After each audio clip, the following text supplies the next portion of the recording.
Welcome to the Founders Share. Greg, thank you very much. Thank you. For availing yourself. I know that you are quite an in-demand guy, and I mean, like a couple of months ago, it was even much more harder.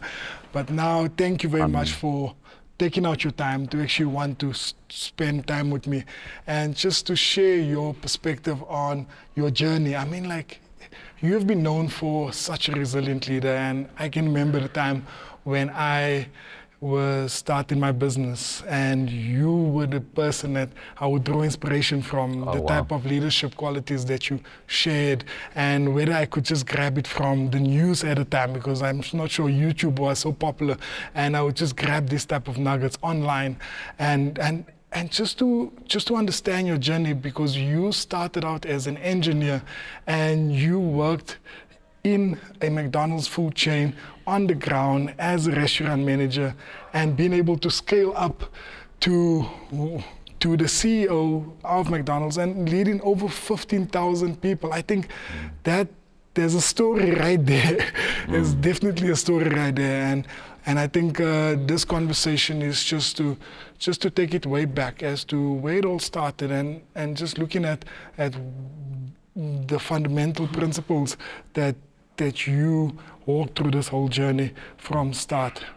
So if you maybe just take us through exactly to... Well, we have to go through many years. Many years ago, yes. I started 30 years ago at McDonald's. I was employee number 16. Oh, employee number 16, okay. And I'm sure 30 years ago it would be frightening to see what your age was, or even your listeners' age. But I remember we used to apply for jobs through the newspaper at that point in time. And there was a newspaper article that came through. Yes. It said, we're looking for project managers to build McDonald's restaurants. Yes, yes. And I looked at this. At that time, I was a civil engineer. Yes. I was building roads and bridges.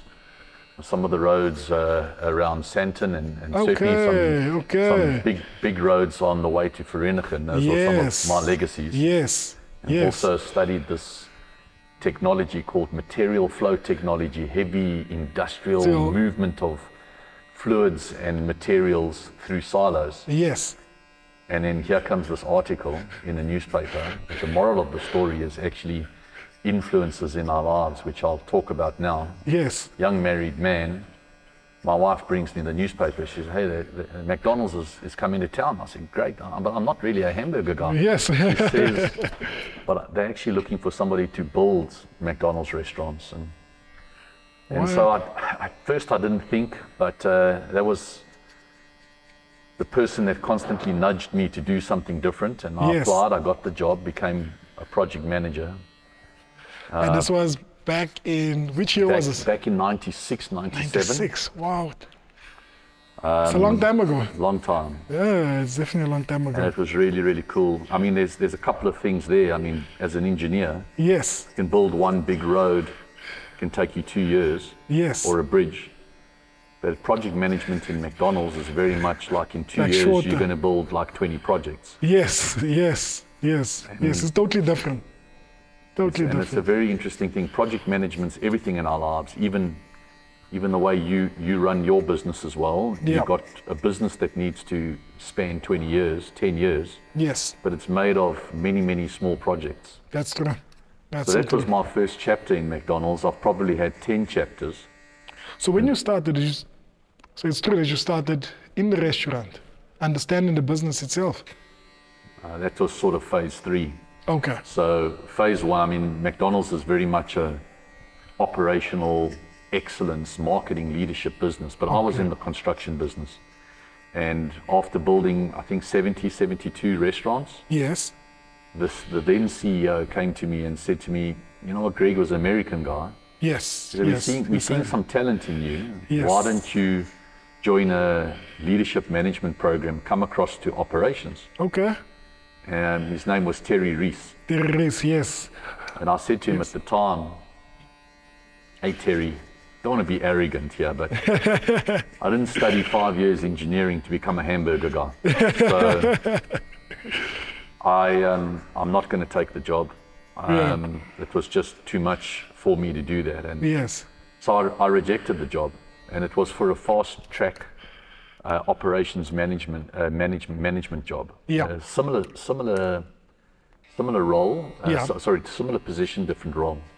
Yes. And once again, that little birdie on my shoulder, this icon of a lady, my wife, Lisa Solomon, said to me, I think it was like 3 months later, she said, "Do you think you made the right decision?" Oh.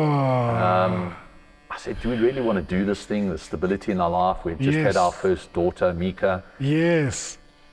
Anyway, after a couple of thoughts and a couple of decisions, we decided to go back. And I went back, made an appointment with Terry. Yes. Knocked on his door, waited outside, called me in. I said, "Terry," he said, "Greg." He's like, "I got great news." He said, what's the news?" And I said, "I've changed my mind. I want that job." Yes. And what was his reaction? He said, "You snooze, you lose, young man. The job is no longer available." Oh, shame. So, I mean, many messages in your life. I mean, especially to the younger people. My kids are older now. Yes. 29 or 28 and 26. And so young people have got lots of ambition. Young people are very impulsive. Yes.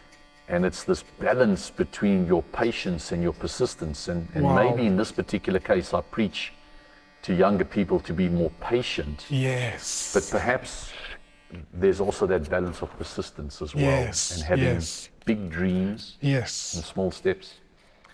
So I walked out of his office with my tail between my legs, and I went and built a few more restaurants. And 3 months later, he then had taught me the lesson. He called me back into the office and he said, "Okay, let's have a serious conversation." And the rest was history. I took the job and he put me into the restaurants for a year. Auckland Park McDonald's. Auckland Park McDonald's, yes. Out of the head office, into the restaurants. Let's sweep the floor. What? Let's deal with the customers. Let's make French humbling is fries. Then let's make hamburgers for 1 year. What? He said, "Don't come back until you know every single thing about a restaurant inside and out." So 1 year you spent on the ground serving customers, and I think that becomes the most humbling experience, because now you're on the ground and you're doing this instead of your ambition being able to be something greater than what you are. Exactly. And so let's talk a little bit about mentors. I learned through that period of time, I learned a lot about mentors in life. It's a new career that we can talk about a little bit later. Yeah. And that sort of got me into the first stages of coaches and mentors. Yes. I mean, some of the best, when we're a sporting nation. Yeah. And whether we're following the Bokke and the Springboks, or any other, or Bafana, or the Chiefs, or the Sundowns, whoever we're following, we know that there's a coach behind the world there. That's true. But let's come back to that at another stage. Yes. Coaches don't necessarily have to be people that sit above you, that are greater, that have been there before. And so I found a lot of coaches in my life, and probably shaped my life on who I am today from the restaurants. Yes. The one lady, she's now in Woodmead McDonald's, is Oos Maggie. She was a crew, and and another young gentleman by the name of Prince in Glovo. And these guys, Ricky Pillay as well, these guys taught me a lot of things. They taught me a lot of things about how to make hamburgers, but they also taught me about humble beginnings. Yes. I had privileged beginnings. Yes. And I didn't realize, the level of humble beginnings our nation is built on. Yeah. And so, although I'm more senior to them at this point in time, they had been mentors to me. And so mentors are 360. Yes. I think your children can be your mentors, your spouse, your friends. Yes. Senior people that have walked before you can be mentors. And so I can't say that I've never had one mentor and coach in my life. I've had many. Yes. But that experience in Auckland Park has taught me that you can learn from many people. From many people. And don't be too arrogant to know that you can only learn from the most senior people in the world. From the most senior people in the world. And I think especially with young people, and you're highlighting the fact that young people are so instantaneous, because of, if you look at how the world is evolving, everything wants things. They look at having things now, and they're not looking at actually the process that it takes have those things. I mean, I think exactly like it. And if you look at McDonald's, for example, McDonald's, you go to a drive-through and 5 minutes you're out of there. It's like things are happening so fast. But when it comes to career paths, what is those things where, and you talk about patience, what are those elements, especially with the youngster, if you looked at the young guy now that's actually trying to achieve certain things? So this is the golden question for certain young guys that I mentor now. A lot of them are technically superior. Yes. And they're getting to very senior jobs very quickly, but struggle with people management, strategy, yes. and those type of things. And that's where the patience needs to be. But think about the pyramids of Egypt. I'm a civil engineer, so we must talk construction. Yes. So again, I can't show my hands, and I can't talk to you and your viewership with my hands. But just picture about it. I mean, a pyramid is a 3-dimensional triangle. Is that right? Yeah. And some pyramids are of different heights. Yes. But what makes a pyramid high? What makes some of the biggest pyramids high? Yes, it's the foundation. It's the bigger the base. Yes. So the bigger the base, because the angle is the same. The angle of a pyramid's between 45 and 48 degrees. Yeah. But what makes a pyramid very high is a bigger base. So the bigger the base, the bigger the pyramid. Now that doesn't mean as a young person you got to spend your first 10 years building your base. Yeah. You got to always build your base. Makes sense. And I like talk that. about the 3 E's in life. Yes. Education, experience, and exposure. I love that. So education we can get from school. It's very important. And then we go through university, we study engineering, and we do what we have to do. And many people haven't got the privilege nor the aptitude to go through the first E, but yet they get further in life because they've got the other 2 E's, which is experience and exposure. Okay. The trifecta is all 3. Yes, that's true. And education is not just the formal education as we know as school.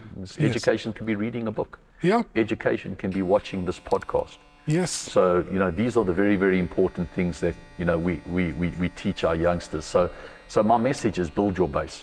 Yeah. And as you build your base, you build your destiny. I love that. And continue to, especially to the younger generation, continue to build your base, even if you're in business. Yes. And even to you, Sheldon, as a successful CEO who's built a business, you're looking at building the business, but you're looking at building the base. Base, yes. And adding different elements to the business. Yes. Acquisitions. Yeah. Outlets. Yes. Talent.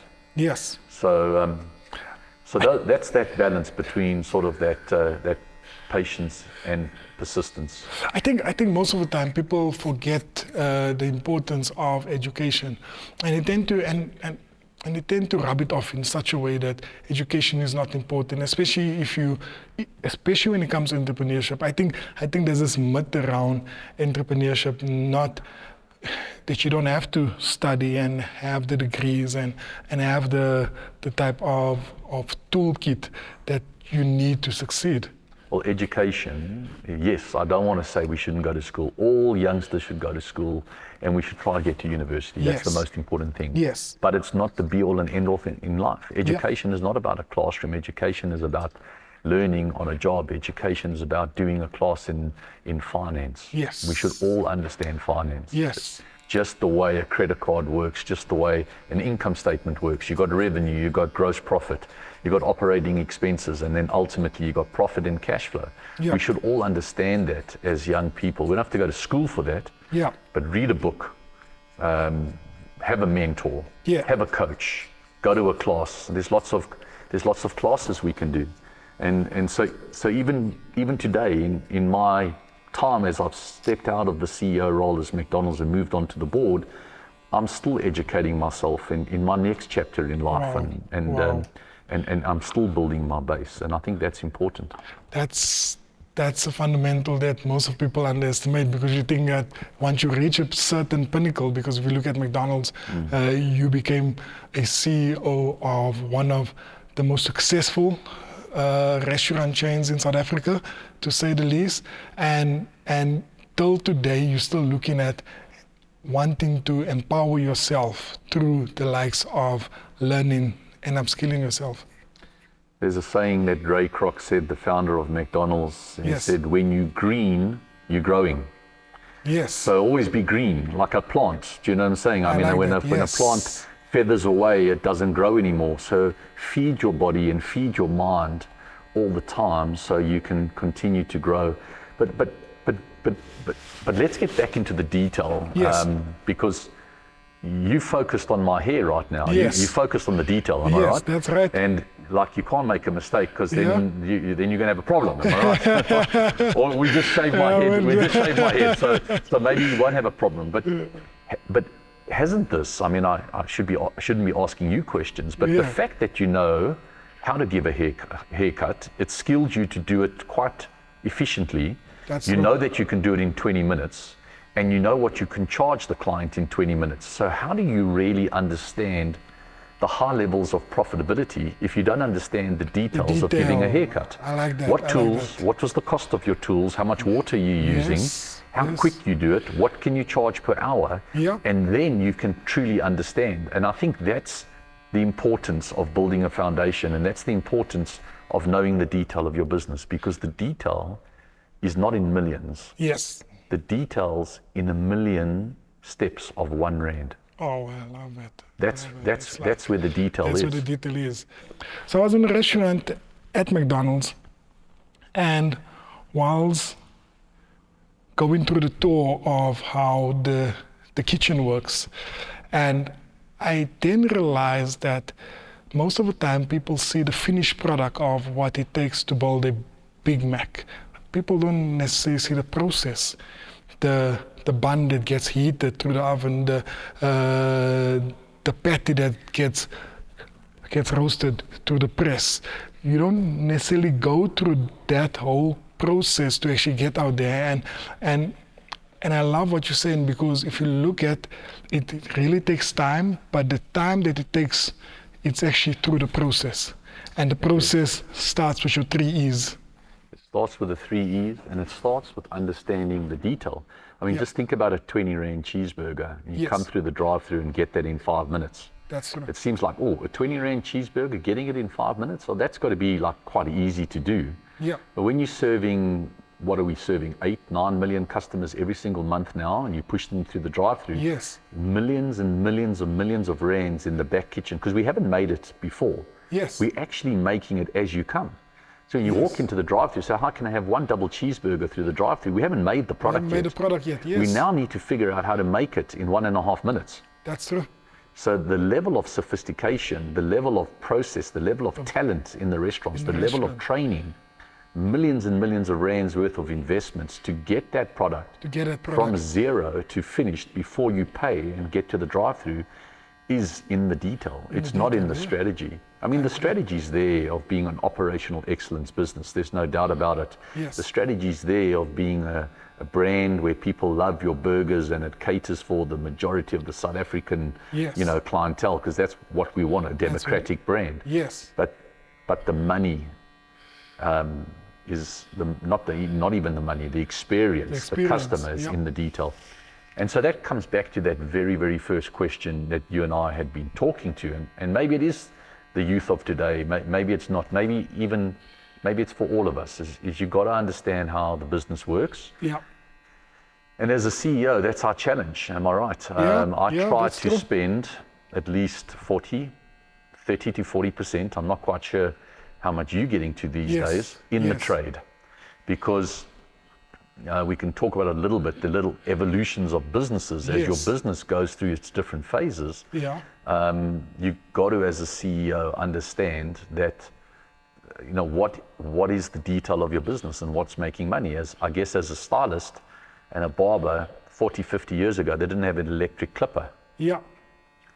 And they didn't have all these little guides that you can use to do a haircut. So you might have been the founder of a business with manual clippers, and now all the youngsters are using these electronic clippers.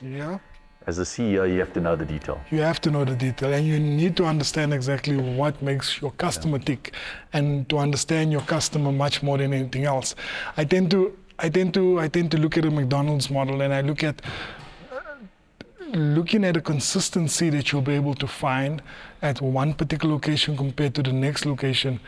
there's a lot that goes in behind the scenes. And I think that's the one thing that McDonald's DNA stands for, is protecting its brand by delivering a consistent burger wherever you are. 100%. So, I mean, I'm a believer in 4 stages of scaling a business. The first is the inception stage, the concept stage. So it's where a founder founds a business, and then you move into the duplication stage, which is what you've just mentioned. How does a McDonald's get it right in all its might in all the restaurants? Then you go into the growth phase, where business is 2xing, 3xing, 4xing itself, and it's got scale. But if it hasn't got duplication, it can't get to growth. And then you get to a very, very difficult stage where many businesses are post 10, 15 years, which is in their maturing stage. And in that maturing stage, I've retermed it as reinventing yourself. Because here's the thing, Sheldon. I don't think AI is going to get to cutting hair soon. I hope not. But certainly the fintech business and sort of other businesses as well, it's really firmly embedded. But here's the thing. When the world around you, and that is the customers around you, are changing faster than your internal environment, you will become irrelevant in a heartbeat. Wow. So that's so powerful. So you need to continue in that 4th stage of scaling a business to be able to reinvent yourself all the time. And this is very, very difficult for a mature business, especially if the founder has taken the business through the stages to now reinvent and perhaps change the business. Tough. Those 4 phases of the business is so crucial, because those are exactly the same phases that we go through as maybe a founder just starting out one store, and you are the technician in that store, and you do everything within that store, from being able to be the barber, to be the salesperson, to be the receptionist. You technically are the technician of that store. Basically, you are owner operator of yourself. And I think it's so important that you mention the 2nd stage where the duplication happens. And I think any and every business wants to scale, and they go over to the next phase, which is scaling from one store to the next store, and understanding that I need to be able to replicate from this store to that store. What does that look like? And is the experiences the same at this McDonald's compared to this McDonald's? And then the 3rd phase is the growth phase. And once you figure it all out, and then you're like going to scale, and then you take it from there. So here's the hard thing as leaders. What got us there in the last decade ain't going to get us there in the next decade to come. So, I mean, I was reading somewhere that the average tenure of a CEO in the world is sort of between 6 and 7 years. Wow. So for me, I'm privileged that I was able to serve 15 years in McDonald's, and it was an incredible experience. And I even read that in parts in the US, the average tenure is like 5 to 6 years. 5 to 6 years. So we've got to ask ourselves why in big corporate do leaders in organizations stay, let's say, between 5 and 10 years in a business? And I relate it to the stages they are in business. And here's the hard message. The hard message is that the leader that goes through stage 1 is often the wrong leader to go through stage 2. There's a hard one. That's and it punches to your chest as well, your personal chest. Definitely. And so sometimes when I've moved into coaching, I've moved into businesses where I say, you can't get into stage 3 because you're probably the wrong leader. I've seen leaders stay there for 20 years, and I've seen leaders go through the stages. And why? It's because they've also been able to change their leadership style. Okay. Just like I've come to know you, the Sheldon from 10 years ago to who he is today is a very different man and a different leader. Definitely. So that leader that starts off with concept let's use it in the barber profession, is doing everything. Is the owner operator, very focused on revenue, very focused on quality, very focused on customer. Now you've got to duplicate that into phase 2. If that leader can't now duplicate himself, just think about taking Legends and Sheldon and putting that into Bible of some sort. Yeah. Because this is how you want to duplicate yourself. Yes. Many leaders can't do that. They can't duplicate themselves. Yeah. Yeah. And that starts with a few systems, and now all of a sudden you have a slightly different priority. You now need to market. Yes. You need to franchise. Yes. You need to document. Yeah. And you don't have the skills in your business to do that. To do those things, So yes. you either got to change those skills yourself Yeah. or hire those skills. Yeah. Okay, so that's like first where many leaders fall. Now you've got to grow. Yes. Now, so you've got from one barber to 5 barbers. You finished with concept. 5 barbers. You now barbershops. You now got. Can I refer to them as barbershops? Yes. What yes. do you refer to? Yeah, it's them? barbershops. Barbershops. Yes. Now you're 25. Okay, Yes. you're 25. You've been able to duplicate. Yes. Your barbershop works well in Sandton, it works well in Mitchell's Plain, it works well in Randburg, it works Yes. well in Tawandu, Yes. it works well in Musina. Yes. Okay, so now you have something that you can duplicate. Yeah. Now you want to scale it now and go from 25 to 250. Yeah. Now there's a whole lot of new techniques now. Now you need some legal, you need corporate governance, Yes. you need brand. Yep. You need quality assurance. You need a whole lot of other skills. You need a different level of financial management. Yep. You need AI in there. And so there's a whole new concept. And many leaders, CEOs, founders, boards can't move Because into of- stage 3 because they're just not the right people for stage 3. Oof. And then they stay stuck within that particular position, Correct. and they ask themselves why they not get into the next level. Most of my work now post McDonald's is dealing with leaders to be able to say the problem is you, Mr. CEO, Miss CEO, Miss, And you, the Miss, founder. Miss Yes. Vice Chairperson. You were the founder. Yes. You've done a wonderful thing. You just can't get your business to 250. So what do we do? Well, we can change them. We go back to the 3 E's and we can say you're well educated, but let's get more experience and let's stay modernized, because that's saying that I said when the world around you is changing. And then you get to 4th stage. I mean, we can sit in the chair for hours just on these 4 stages, Yes. but I'll Yes. leave you and your audience with just the 4th stage. And the Yes. 4th stage is, well, I started this barbershop, cutting Yeah. with electric clippers, Yes. and we were doing some men's only beard work, and we were the only ones in the country doing it. Doing it, yeah. Well, 16 years ago, that was an exclusive right. Right Yes. now, everybody does a haircut. Yeah. Everybody's using an electric clipper. Everybody's shaving a beard. Everybody's doing facials. Yes.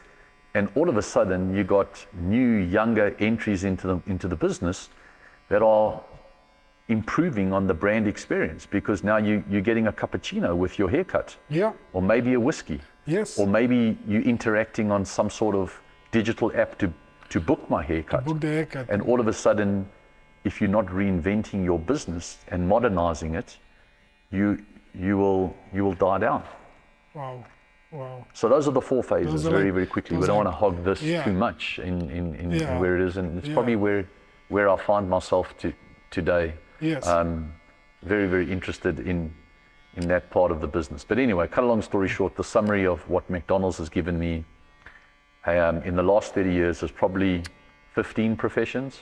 Came Yeah. in as construction, moved into operations, a bit of supply chain, a bit of marketing, a bit of brand, Yeah. learned how to speak in the media, because that's what you have Yeah. to do. I'm sure you've That's true. realized as a leader in the world. Yes. Yes. Many people say to me, with many years of experience, so is McDonald's a hamburger business or it's a real estate business?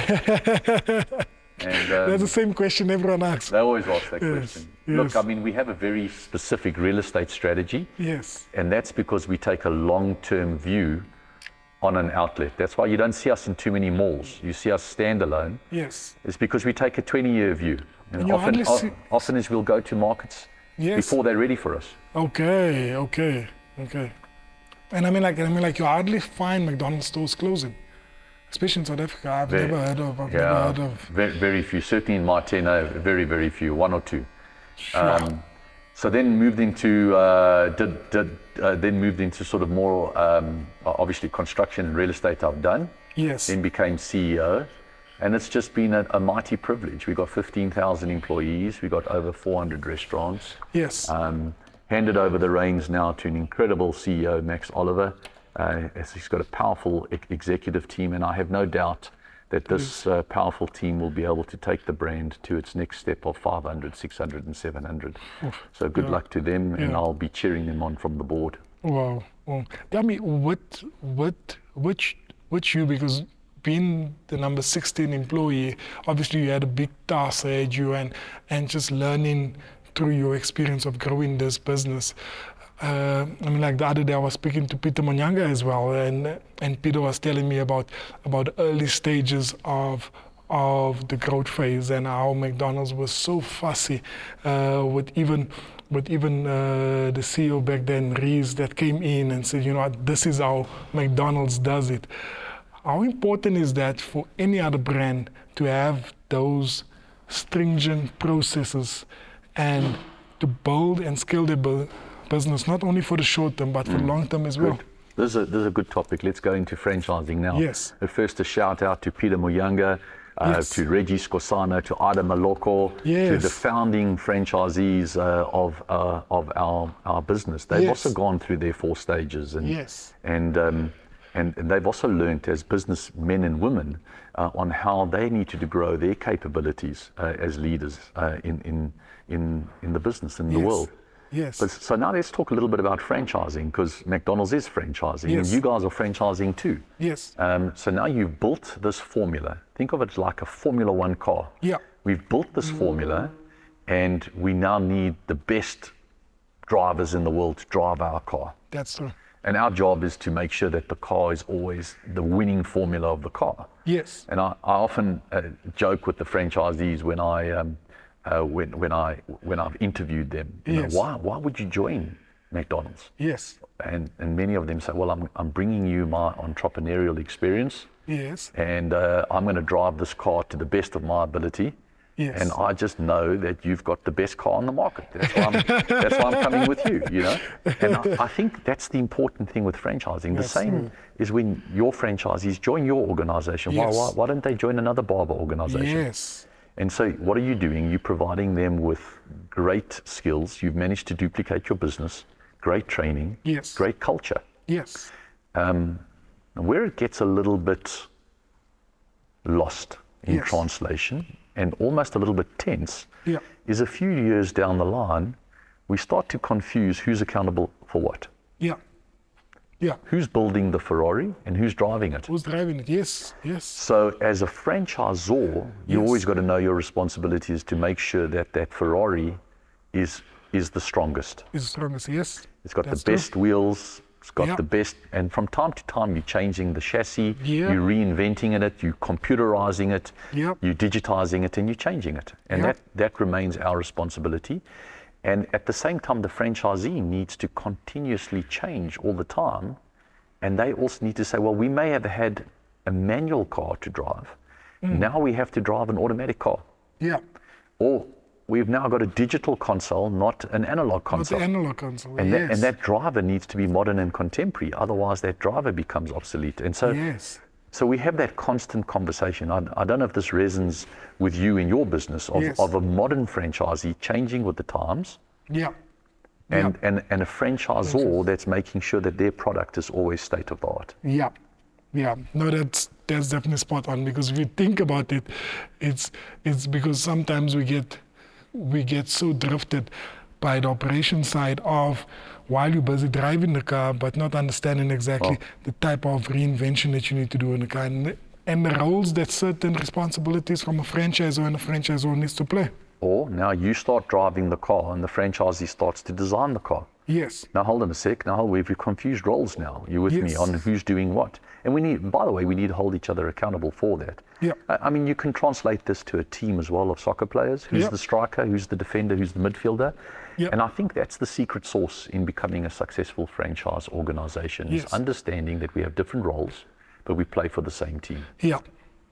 Yeah, and I think the franchise business has been under so much pressure of late. You understand? I think people don't see it no longer, and I mean this is something that we've seen within our space as well, where people Because franchisors has seen it to be a quick moneymaker thing, and we struggle with the fact of convincing people out there that franchising is still the viable solution if you're not an entrepreneur to actually want to scale your business. Very much so. I mean, some people have criticized when I've gone through other interviews. They say, well, is a franchisee an entrepreneur or not? Yes. And some people say, well, they're not an entrepreneur, they're joining a winning formula. Yeah. I very much say a franchisee is an entrepreneur. Okay. All right, they're buying into a brand, they're buying into a concept, but still within their trading area, if they're touching the customer, then they are an entrepreneur, very much so. So I do believe that's the case. Yes. But I do believe that the franchise system is a winning formula. It can work. Where it fails is where we don't understand the roles and responsibilities of a franchisor and a franchisee. Yeah.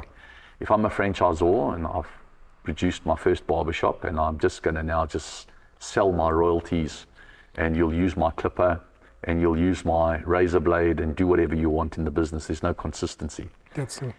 One of the things that you mentioned to me, you go through a drive-through, you get a consistent experience. That needs to come through in a strong franchise organization. Yeah. Doesn't matter who the barber is, doesn't matter who the drive-through is. Yes. There needs to be a level of consistency, because that's an important part of our brand. Yeah. And we also can't, this is a personal opinion of mine, talking about McDonald's brand legends. Yes. You can't go to Sandton or Brooklyn, Pretoria, and have a different experience to if you had to go to Maponya Mall or Mitchell's Plain, or the experience needs to be the same. I'm very, very passionate about that. If you want to be a successful brand, the experience needs to be the same wherever you are. Wherever you are, yes. I mean, I don't know. Do you think that's a good thinking or not? No. That's spot on. That's spot on. I mean, just think about how unauthentic your brand would be. Is if I lived in Langa in Western Cape, and I got a certain experience when I cut my hair, but I worked in Greenpoint in Cape Town, and I got a different experience. Just think about this as a customer. Hold on a sec, I got this experience here and that experience there. This is a brand that's not authentic. So I think that's a very important point that we need to understand as franchisors. Because your demographic doesn't determine the experience. And we have a very mobile workforce. I mean, this is what years and years of apartheid did to us in our country. It separated where we live and where we work. It's a terrible thing. But we need to understand that and harness the understanding of this, is that's why our brand experience needs to be the same wherever we are. Certainly in McDonald's, you can go to Gandhi, downtown Johannesburg, or Sammy Marks in Tshwane, or Sandton in Johannesburg. The experience, the look and feel, the seating, it has to be the same. The coffee is all the same. It has to be the same. It has to be the same. Just a quick one before we close. I know that there's definitely been a couple of lows for you in your journey, and those lows actually gave you so much lessons from those experiences. You just highlight like one of those lows that you went through. It's like, this is the lesson that I really took out of this experience. Yeah, look, we've had many lows. You don't learn from your wins. No, you don't learn from your wins. You learn from your lows, and I certainly don't want to, in a vulnerable place, tell you and your audience all the big mistakes that I've made. I mean, I've made some mistakes where I've signed leases with landlords for 20 years. Wow. I mean, who would sign a lease for 20 years? I missed it in my clause. Those restaurants are still operating. I wake up every single day to say those 3 leases that I signed for 20 years, what a disaster. So I've learned from those mistakes, but generally my biggest mistakes in life, and I won't mention the names, have been talent and people mistakes. That's so critical, huh? Critical. I haven't seen, I mean, my job as a CEO is to unlock potential of other leaders. Yes. And when I've missed it, when I haven't been astute enough to understand that there's a talent down there 4 levels below me, and I haven't unlocked that talent, and I've lost that talent. Those are the biggest mistakes, because coming back to that point is, what is McDonald's? yes, we certainly like real estate and we certainly like hamburgers, but at the end of the day, we're a talent business. Yes. And majority of the talent comes from inside. our talent is born from inside. Colin Messina started off before I did in 1996 as a crew. Yes. He's grown up through the ranks. He's now an operations area manager. He's got 30, 40 restaurants, 2,000 employees. You know, it's the university of life. And so where I've messed up is I've messed up in that. I wake up every single day to make sure my number one KPI is unlocking talent. And those are some of my biggest mistakes that I've made. I love that. I love that because many of the times people measure themselves based on what's in the bank account, the sales figures, the sales reports, the number of stores you open, and you say that's a byproduct of actually unlocking talent because people comes first. Well, if you know and you bring it all together on all the phases that we've been through as CEOs, you surround yourself with great talent, and I certainly don't want to surround myself with a whole bunch of Gregs. Yeah. That is one of the biggest mistakes that you can make. So we surround ourselves with our diversity. Yeah. Our diversity and our culture in this country is one of our biggest competitive advantages. So that's the one big piece I'm truly passionate about as we look at talent. Yeah, because most of the time we underestimate just having the same person to do X amount of things, but not everyone is the same like you.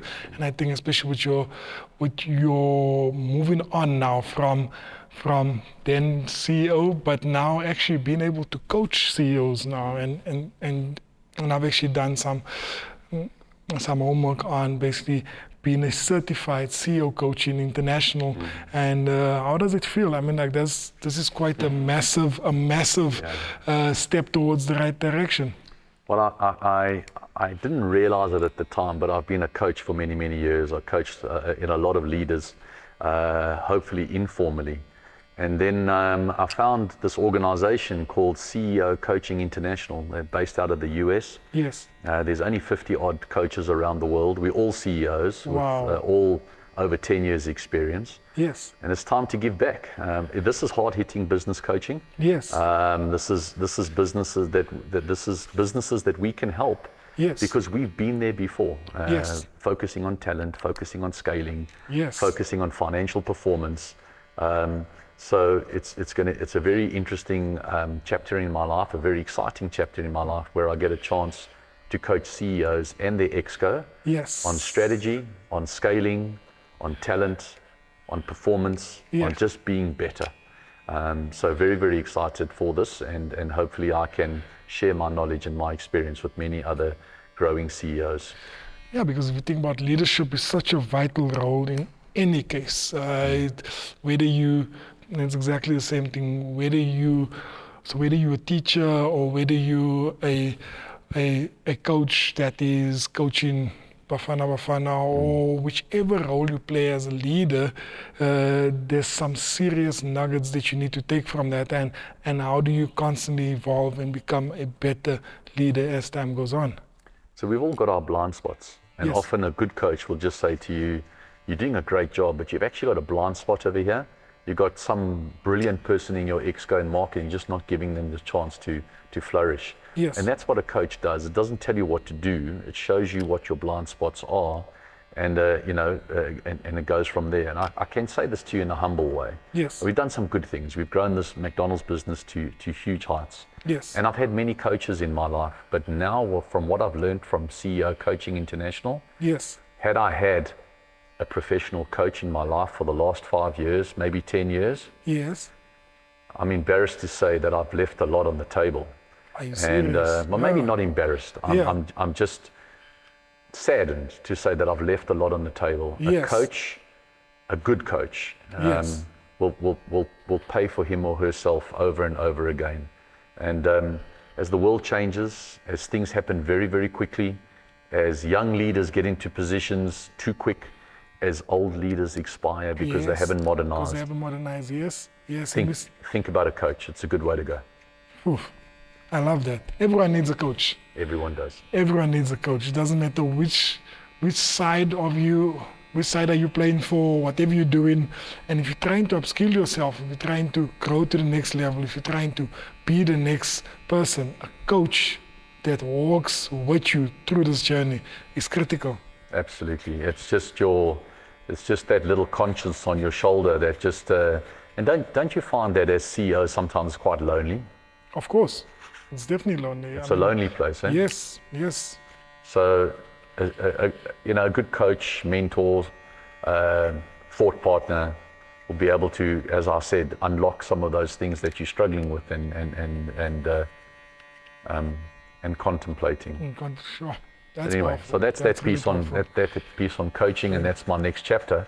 Yes. Hopefully, it'll be as inspiring to me as I can try be for other new CEOs of the future. Yeah, no, thank you very much. And I think from my side, I must say that what a humbling experience it was for me to actually give you a haircut.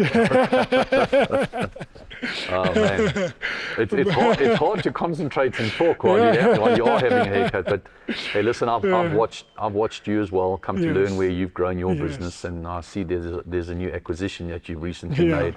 I don't know if you're in stage 4 yet. We can talk about that off camera. We'll definitely. But you've certainly come through stage 1, 2, and 3 fantastically. Congratulations. Thank you very much. From humble beginnings to where you are, you can be proud. Thank you very much. I really do appreciate it, and I think for my side as well, and for any other person that's watching there, just a last words that you just like them to take away, and this would be like the young Greg or the young Sheldon out there that's trying to be the next person.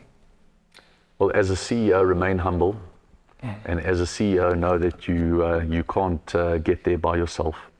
Know that your people around you are your competitive advantage, and often is the case they'll be very different to you. That difference creates conflict. Wow. Embrace conflict, manage conflict, and celebrate the rainbow nation that we live in. Wow. I think from my side, Greg, I must say this with the deepest humility, is that I am so humbled, and being able to learn from you from afar, and just seeing your journey unfold, seeing the type of moves that you've made over the years, it shows me that you prioritize people over profit and maximizing their potential in ways that you can never imagine. And for this, I want to say that you've had an impact on my life, and I wish that you continue to have an impact on so many people's lives, because we are here to actually see how you flourish in your next stage of the CEO Coaching International. So thank you very much. Thank you. And we just thank God for constantly giving you the strength to want to give back. Thank you. Thank you for the opportunity to share, and thank you for this haircut. I haven't seen it yet, but I'm sure it's looking okay. Thank you. Thank you.